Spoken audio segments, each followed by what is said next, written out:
নীলফামারী থেকে এ বিষয়ে জানাতে আমাদের সাথে যুক্ত হবেন রায়হান সবুক্তগিন।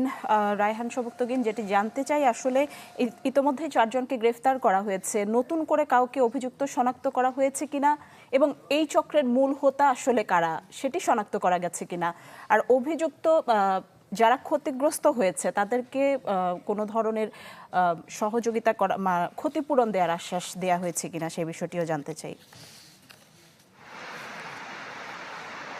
ধন্যবাদ নিশি।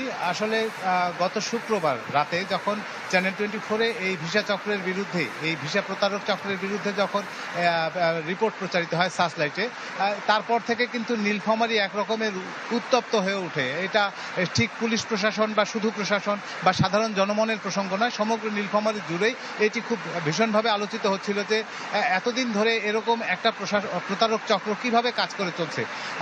একটি বিষয় উল্লেখ করা প্রয়োজন এখানে যে গত 10 বছর আগে কিন্তু নীলফামারীতে এরকমেরই একটা ডলার প্রতারক চক্র দেখা দিয়েছিল এবং তাদের বিরুদ্ধে রিপোর্ট হওয়ার পরে কিছুদিন ব্যাপক তৎপরতা দেখা গিয়েছিল। তার পরবর্তীতে এই কিশোরগঞ্জ এলাকায়, নীলফামারীর কিশোরগঞ্জ এলাকায় থাই জুয়া নিয়ে এরকমেরই প্রতারক চক্র, তারাও আবার তৎপর হয়ে উঠেছিল। তখনও একটা টেলিভিশনে এরকম একটা রিপোর্ট প্রচারের পরে কিন্তু কিছুদিন বন্ধ ছিল।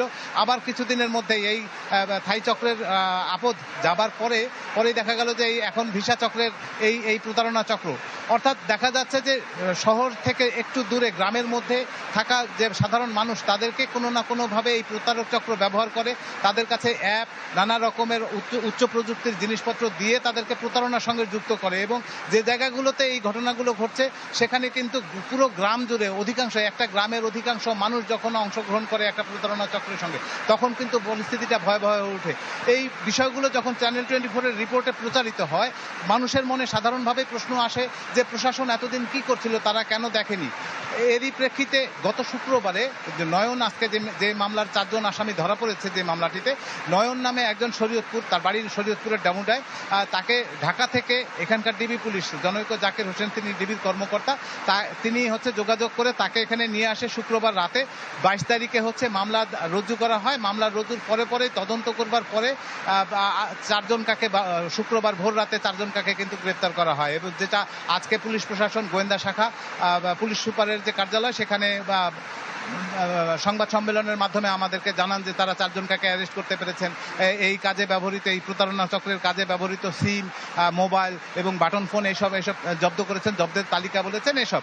তো আমরা যখন জিজ্ঞাসা করেছি যে এই যে যাদেরকে আপনারা ধরলেন, তারা তো তৃণমূল পর্যায়ের অপরাধী, তারা অ্যাপসগুলো ব্যবহার করতো, হোয়াটসঅ্যাপের এইসব ব্যবহার করতো, কিন্তু মূল যে চক্র, যে হোতা, যারা অ্যাপসগুলো ব্যবহার করতো বা এর সঙ্গে যে অন্যান্য সম্পৃক্ত যারা রয়েছে, তখন গোয়েন্দারা আমাদেরকে জানিয়েছেন যে প্রাথমিক পর্যায়ে তাদের তদন্ত রয়েছে। যে পর্যায়ে এই মামলাটি তদন্ত রয়েছে সেখানে তারা শুধুমাত্র এনাদেরকেই ধরতে পেরেছেন। যারা পিছনের হোতা, তাদের সম্পর্কে তারা এখনো বিস্তারিত কিছু জানতে পারেননি। তবে তাদের এই যে তদন্ত চলমান থাকবে এবং এই তদন্তের কারণে তারা হয়তো আগামীতে খুঁজে বের করতে পারবেন যে পিছনে কারা রয়েছে। আপনি আরেকটি কথা বলেছেন নিশি, যে যারা ক্ষতিগ্রস্ত হয়েছে তাদের ক্ষেত্রে আসলে কি হবে, বা তাদের ক্ষতিপূরণ বা কিভাবে এটাকে কম্পেনসেট, ক্ষতিপূরণ করবার কি ব্যবস্থাপনা গভর্নমেন্ট নিয়েছে বা এখানকার স্থানীয় প্রশাসন কি করেছে। যতটুকু দেখা গেছে যে মামলা হয়েছে এই পর্যন্ত ভিসা চক্রের বিরুদ্ধে এখন পর্যন্ত একটি মাত্র। আজকে গোয়েন্দা শাখার যে ওসি আমাদের সঙ্গে কথা বলেছেন, তিনি কিন্তু এই কথাটি জানিয়েছেন। আমরা যখন বললাম যে জিজ্ঞাসা করেছি যে এই বিষয়ে ইতিপূর্বে কি কোনো মামলা বা কেউ ধরা পড়েছে কিনা, তিনি বললেন যে 12 জন ধরা পড়েছে। আমরা যখন জিজ্ঞাসা করলাম স্পেসিফিক কোন মামলায় তাদেরকে ধরেছেন, তখন তারা বলল যে তাদের মধ্যে অধিকাংশই আসলে থাই জুয়ার আসামি।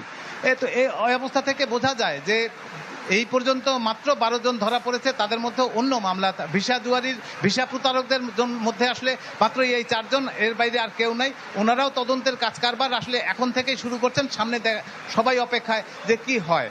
ইতিমধ্যে আমাদের চ্যানেল 24-এর যে অনুসন্ধান ছিল, সেই অনুসন্ধানে আবুল হোসেন নামে এক ভদ্রলোক, যার বাড়ি যশোরে ছিল, তাকে নিয়েই কিন্তু চ্যানেল 24-এর অনুসন্ধানটি শুরু হয়েছে এবং তিনি চ্যানেল 24-এর অনুসন্ধানের প্রধান চরিত্র। তাকে নিয়ে যখন এটা করা হয়, তদন্তের একটা পর্যায়ে জেলা প্রশাসক তাকে আশ্বাস দিয়েছিলেন যে তার টাকাটা কিভাবে ফেরত দেওয়া যায় বা অপরাধীদের ধরবার ক্ষেত্রে জেলা প্রশাসক তার কাছে একটি দরখাস্ত দেওয়ার কথা বলেছিলেন এবং দরখাস্ত দিলে তিনি দেখবেন বা আগামী যে আইন শৃঙ্খলা পরিস্থিতির মিটিং রয়েছে সেখানে এটা উত্তোলন করা হবে। আসলে সাহায্যের ব্যাপারে বা ক্ষতিপূরণের ব্যাপারে এতটুকু, এর বাইরে অন্য কোনো কিছু নেই।